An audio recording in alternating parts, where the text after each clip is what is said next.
Trying to find a cheap car trailer these days is pretty hard to do for under 2,500 bucks. In this video, we're going to start a build series on a car trailer here and see if we can do it on the cheap, down and dirty budget and see if we can get ourselves a good solid car trailer for under 2,500 bucks. Want to go for a ride in my square body? Yeah.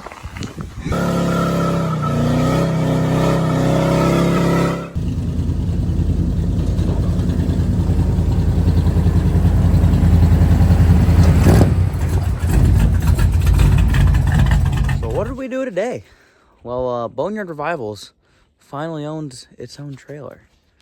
I know what you're thinking. This thing looks a little rougher than some of the things you drug home from the bar late at night, but just bear with me. You guys should actually remember this trailer. This was the trailer that I actually brought the race car home from when we moved to this place. I've been looking for a trailer for a long time because, you know, we come to a point here on the channel where we're towing stuff all the time. And as much as I appreciate having really awesome friends who let me borrow their trailers and stuff, it's kind of tough, you know, just constantly asking them, figuring out weekends and stuff. And it's just been something that's like, hey, we need to get our own trailer. We're going to get one. And this is going to be it for now. Is this long-term goals? No, but short-term goals get you to where you got to be and let you do what you got to do. It's a 16-foot long by 76-inch wide deck. Deck's still in pretty good shape. The frame itself is in good shape. It just needs a bunch of work. Some of that starting up here, like the chains are wrapped around the center bar here. I actually want to make actual mounts for the side. The actual trailer connector is an old school, you know, what is that, a 6-prong deal, and no one knows how that actually functions and works. It does have brakes, but only on the front axle. We're definitely gonna have to start with tires. Oh good lord. So my goal for this whole trailer is we paid 750 bucks for it. How cheap can we put together a good, solid, reliable trailer? Because most of the time you're gonna find a trailer on Marketplace. A lot of them that I've seen have been listed somewhere between like 2,500 bucks and up for a decent car trailer like this. So the nice part is I know the history on this trailer. I know how hard she's been used and abused, and really there's solid bones here for a really good trailer. So let's see if we can put this thing together on a shoestring budget. So finally got around to cutting this bar off. I want to do something more suitable for the chains, and basically what that's going to lead to is some sort of bracket, I think, on the side here where the chains, you know, looped in, it's welded solid. It's going to be more suitable than what, quarter inch thick tubing. I'll feel a little better about that, and then it also creates the room for my free use toolbox. That's like severely messed up, but I think we can get it straight again. Well, I got some exciting news about our trailer. We picked up a winch. Let's unbox this thing, huh? So as you guys can see by the box, I spent up for the synthetic rope. I was gonna get the wire one at first, and then honestly, after using Kenny's trailer to go pick up our one parts Dodge pickup that we got, yeah, no, I needed to own this one. We got some upgrades to do. I want to mount that toolbox that I just showed you guys, and we might as well install our new winch, right? So let's roll this bad boy in the shop and, you know, get started on that, because installing the winch in a toolbox makes way more sense than checking wheel bearings and brakes out, right? Yep, that makes sense. All right, trailer's in the shop here. I'm marking out for what is gonna be the spot for our box here.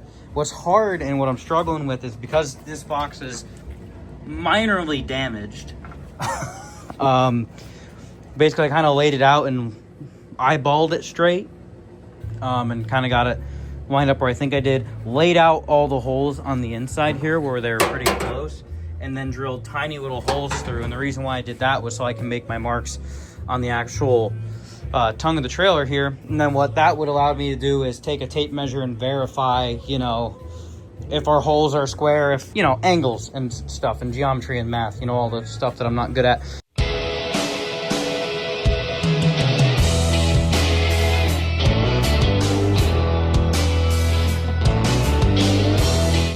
Got our holes drilled and our bolts in. All right, I got a 1/2-inch thick piece of steel here that I've been messing with here. And basically what my game plan is the holes that are already in the deck of the trailer for the box, we're gonna match them up. As you can see, I already have them marked out here. We're gonna drill them out to a 1/2-inch size to accept our longer bolts. If we're going up to that tree row to drag out some old crusty pile of garbage, sometimes I'm gonna want the winch on the tongue of the trailer so I have more maneuverability going back down to the end. How you doing, puppers? Oh, he looks zonked. He's been playing out in the snow all day. Basically, I want to be able to bolt this here, mark it out so it can go on the tongue of the trailer if I want it to, but then it's still going to be cut out like the tongue, and then we'll find dead center of our trailer, and basically this will just sit flat on the deck. But then I'm going to cut out, I don't know, 2 to 2.5 inch thick strips out of the end that I'm not going to use. These pieces go on the underside of the deck with bolts either coming up and or down through. So if this piece sits on the deck of the trailer, it's going to be a lot more rigid because it's going to have these sections of 1/2 inch thick steel compressing in between the wood, and then basically I'll just have to drill out the holes, you know, these holes for the deck. So I actually end up bolting it here. Obviously I'm going to cut it to stay with, you know, the tongue of the trailer. And one of the things that I did to ensure that I had a straight line was I actually stuck the wheel down right next to it and held it up plumb and just kind of hit it just to make a mark here, and then do the same side on this side. Then to get the straight line, I took some clamps and this straight piece of angle here, clamped it down like that. And what that's going to allow you to do is, you know, get a clamp here and here, take the grinder and scribe a line straight across. That's going to help ensure that your line is straight and it's exactly where you want to be. But what that's also going to do for you is that it's going to give you your line to go straight across, so the wheel isn't going to be hopping and scooting all over the place when you're trying to just scribe one yourself. Doing it that way is just going to give you a nice clean edge. Then just take the grinder, just boom, and call it a day. Just figure I'd stop and give you that little quick trick that I thought of, came up with, and I think it's going to turn out pretty good.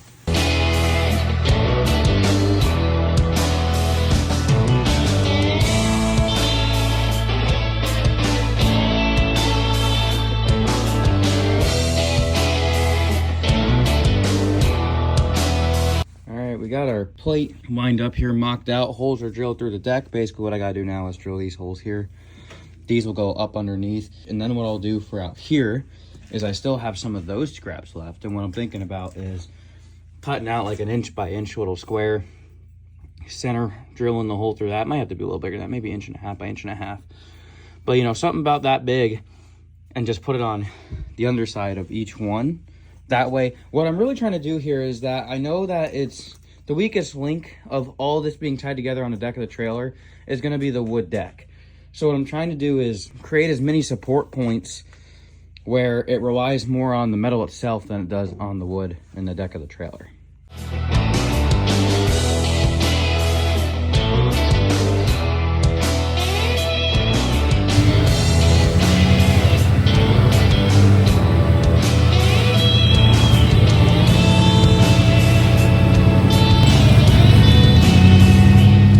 We got to yank our toolbox straight. So my game plan and my solution here is we got this 1/2 inch thick steel here on both sides, anchored, chain, square body's yanking, Dodge is anchoring the front of the trailer, Tahoe's, you know, anchoring the trailer that way. It's gonna be some redneck ingenuity at its finest.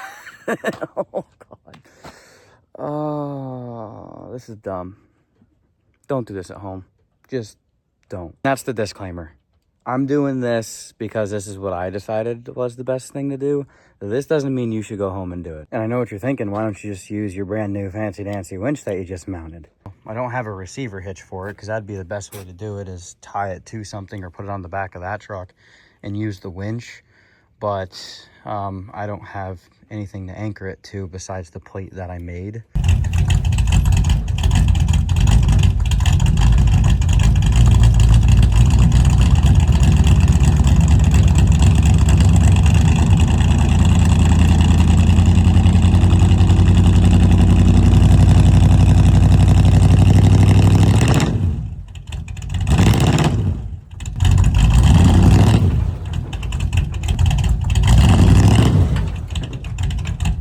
Well, believe it or not, there actually is improvement here. This actually latches and shuts nice now, so I don't have to worry about that popping open. I mean, at least this toolbox is functional now. Like I said, it opens. That's way off yet, but I'm so amazed how tough this box is. if you want a really stout box, go get yourself a Haulmaster from Harbor Freight, because man, I can't believe the square body was dragging, you know, a 3/4 ton Dodge and a Tahoe around. So I think what we currently need to do to get this toolbox is a little better is I think I need a little bit of a better controlled pull. Yanking on it with the strap just wasn't exactly pulling it exactly where it needed to be, not putting the right tension in the right places. So honestly, probably what we're going to do is at some point here, get a come along set up and tie it off to a tree or something that's pretty sturdy, and we'll try to pull it out using that. I just think we're going to have better results, especially getting these kinks out and stuff. So that'll be something that we'll be doing later on. I kind of need to move on right now and get the trailer wiring set up, because I am going to need this trailer in the next few weeks here. So unfortunately, you know, the box is in good enough shape where we can just run it as is for now, and we'll come back and revisit this later. Back on the tire thing, I did throw another tire on that, you know, is actually round all the way around, and the tread isn't ready to blow apart into oblivion pieces. These tires are not going to be a permanent solution. These are all car tires that basically were just kind of put on here because it was a cheap option. I actually want to get some heavier load range, you know, trailer tires.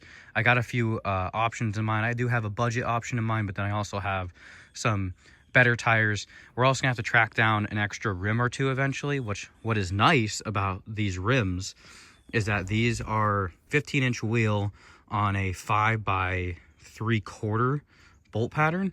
So they're actually the same bolt pattern as the Chevy S10s, the like any G body GM. So actually, if I really wanted to, I could actually take the wheels off the Black Betty and throw them on this, so we could rock, you know, rock the old school rallies. But we're not doing that. We'll repaint these and we'll get these nice. That'll be in an upcoming video. Right now it's functional. It's got a good set of, you know, a good set of tires that hold air all the way around. And we will run it a little bit. Like I said, I do actually need to start using this trailer sooner rather than later. So in the next few videos here, you're going to be seeing some tail light work, and we're going to get some marker lights ran on this, and basically just get this trailer to a point where it's functional so we can go out and start using it. But we're going to keep working on it as we go. That is going to wrap up this first episode here with our budget trailer. I'm super excited. So far, we only have, you know, besides buying the trailer for $750, we only have a few $100s invested in. I'm really happy we got the winch on sale. I think we're $1,100 in on this thing right now, which is pretty solid. Because realistically, if we can keep this build and have a really solid trailer with functional brakes, functional lights, you know, we're going to do a little bit of a makeover. We're going to repaint it and stuff as we go through the series here. If we can do it for less than $2,000, oh, we also need to get new tires too. Don't let me forget that. But I think if we can do this for around $2,000, I think we're doing really good. Finding a trailer that you know the inside and out of, knowing if it's going to be good or not, it's hard to do that for less than $2,000. So if we can do it for $2,000, I'll be super happy. Remember to get out in the garage and start wrenching on your projects, because your dreams won't work unless you do. Thank you guys so much for watching. We'll catch you next time here on Boner Revivals. Take care.